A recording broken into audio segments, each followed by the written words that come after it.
Let's do that. And we are good to go. So hi, everybody. So yay, we are back with our 10-minute lessons. So great to see so many familiar faces and some new ones as well. For those who don't know me, my name is Alana Dunoff. My quick backstory, I've got about 30 years experience in facilities management, mostly as a strategic facilities planner and a project manager. I'm also an FM educator. I'm an adjunct professor, currently teaching at Temple University in their facilities management program.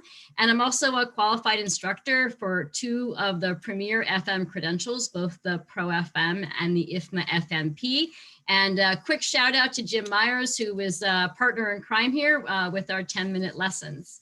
So today's topic is FMs and change management. And I love talking about change management. It's a really, really big topic, but I got like 10 minutes, maybe a little bit more. And so I'm just going to focus on being a leader of change and what that means for us as FMs, because we are so much a part of the change management process.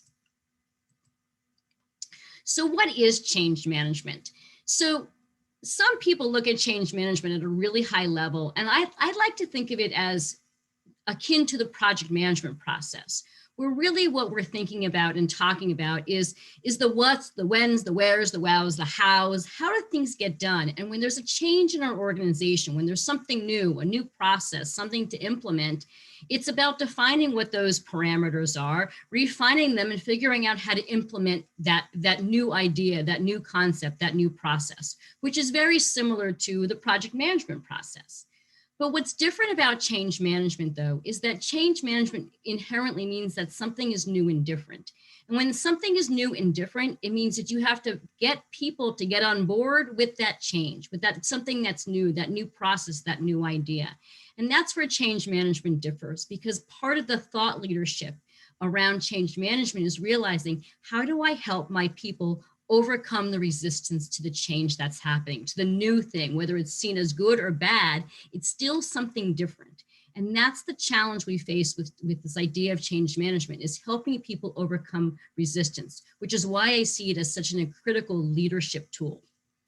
And then the last component of change management is about assessing impact.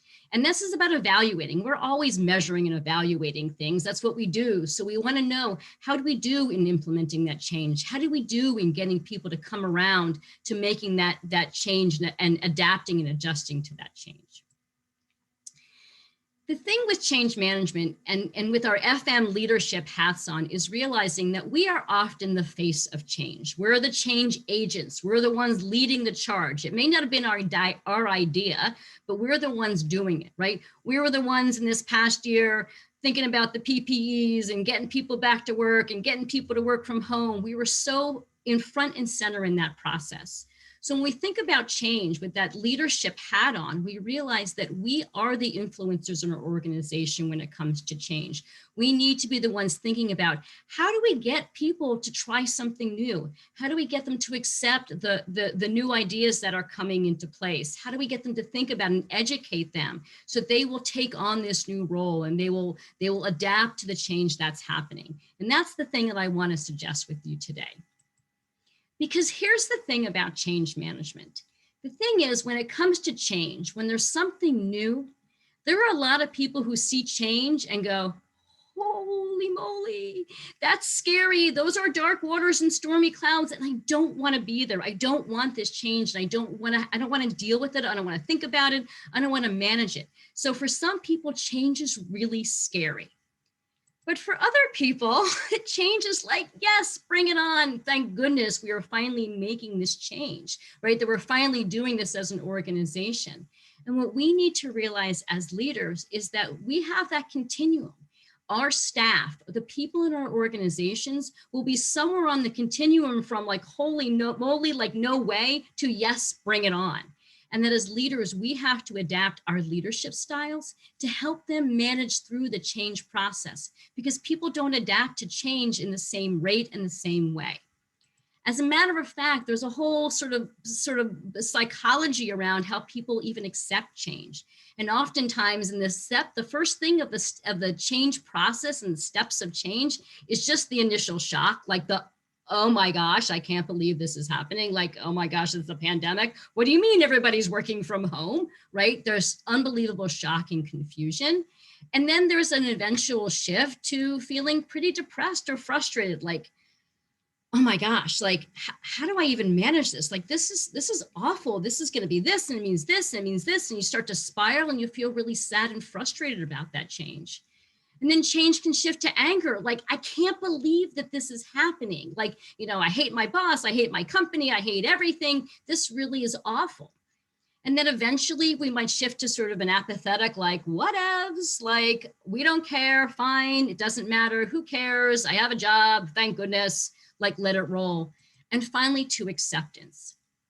But the point I really want to make here is, again, understanding that as leaders, we are going to have the continuum of the people who work for us and in our organizations who are at different stages of this acceptance process. And we have to help them where they're at.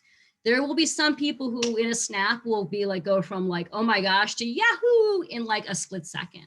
But there were others who are going to take weeks and months to make their way through the change that an organization is dealing with, a change that you're implementing. And they see you as the leaders in so many ways, because we are leading oftentimes the efforts of this change. So we need to understand that when we help our organizations go through a change management process, that we have to have multiple ways and multiple levels of helping people make their way through this process. If someone is still stuck in the depression stage months and months later, there's a problem, right? We have to help them get through there. And as leaders, it's our job to help people navigate through this process. So my last couple of minutes, I want to talk about some strategies and ideas of how do you help people lead them through change. And I love this quote: change is hard at first and it's really messy, but it can be beautiful and wonderful in the end. But you have to help people get there because everyone gets there in a different way. So some ideas to consider. Communication, like this is the no-brainer. It's always about communication, and over communicating in a change management process is paramount to success. Being visible, being transparent, being a regular communicator. When you go radio silent on people, they start to freak out, and that's where rumors start. So communications on a regular basis in all different ways, shapes, and forms, face-to-face, newsletters, videos, whatever it takes to communicate with people one-on-one to get them comfortable. Time. One of the biggest failures of a change management process is when you don't give it enough time, because people do adapt and adopt. They'll get there, but some just take a little bit longer. So to expect everybody to just figure it out and snap their fingers and make it happen is an unrealistic expectation. So giving people time is really important. We have found out this year more than ever how resilient we are as people, right? We are strong, we can get through things. We just have to give people the tools to do it. So we also have to realize in the change management process, we don't have to hold everybody's hand the whole way. They can get there, they will get there, they're strong, they'll make it through, but giving them the time to do it is important. Every organization has people who accept change really quickly, the cheerleaders, the champions of the organization. I like finding those people and soliciting them to help me with those who are not on board yet, because those folks can spread the gospel, right? They can tell people why it matters to them or why they think this is a good idea. And also hearing from their colleagues and not just from leadership is a great way to get people on board with change. And then listen. Really listen. Take that time for those people who are in that frustrating place and that anger place to understand what's going on with them. Because when we listen to them, when we tell them that we get it and we hear them and we understand what's going on, that also helps people move to the next stage. Sometimes people just need to be heard and to vent. So giving people that opportunity to do so is really important. And then ask questions. How do you solve people's problems? How do you move them through a change management process? How do you get them to accept it? If you don't ask them why they're worried, why they're concerned, why they think it's a bad idea.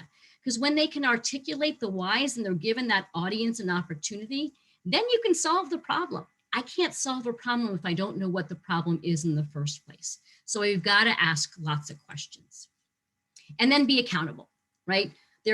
Change is messy, right? It's complicated. There's going to be mistakes. Acknowledge those mistakes and move on, right? Hey, you know what? We didn't do that one so well, but here's how we're going to fix it. And now we're ready to move on. Keep a sense of humor, right? Change is crazy, but if we're all in it together and you keep your sense of humor and you find humor as a way to sort of bring people together, people will get on board with that, and they see that in the end. And then finally, it's about riding the wave. Look, when we go through a change management process and do anything that's new and different, there's going to be highs, there's going to be lows, you're going to get all wet, but you get back up on the board and you go for it again. And as a leader, if your staff and the organization can see that you fall down and you get back up again with a smile on your face and a good sense of humor and acknowledge what you've done, that's a leadership influence that spreads throughout the organization. They see it, they emulate those behaviors. And that's what we want to be when we think about leading change. Change is hard, but we can lead people through with the right attitude. And that is your 10-minute lesson, or 10 plus or 11 or something like that. And I lost track. So let me just tell you, so that next up with our 10-minute lessons, Jim is going to talk about boilers. So we're going from soft skills to really hard skills. So next week, so I hope that you'll continue to join us, and always loving ideas. And of course, as we wrap up here, if anyone has any thoughts or comments and you want to share, please feel free to do so. Otherwise, you may go on your merry way. Comments, anything. Thanks for your time. We know how busy you are. I appreciate it. Oh, our pleasure. These are fun. I think you did a fantastic job trying to put change management into 10 minutes, but it was, that was good. Oh, I appreciate it. Thanks. Yes, it was nice. 10 minutes was nice. I just had a meeting last week about managing up, and that took 2 hours. Long. So appreciate it. Thank you. Sure thing. Well, if that's it, thanks everybody. Appreciate the great feedback, and hope to see everybody back next week. Move on with your day.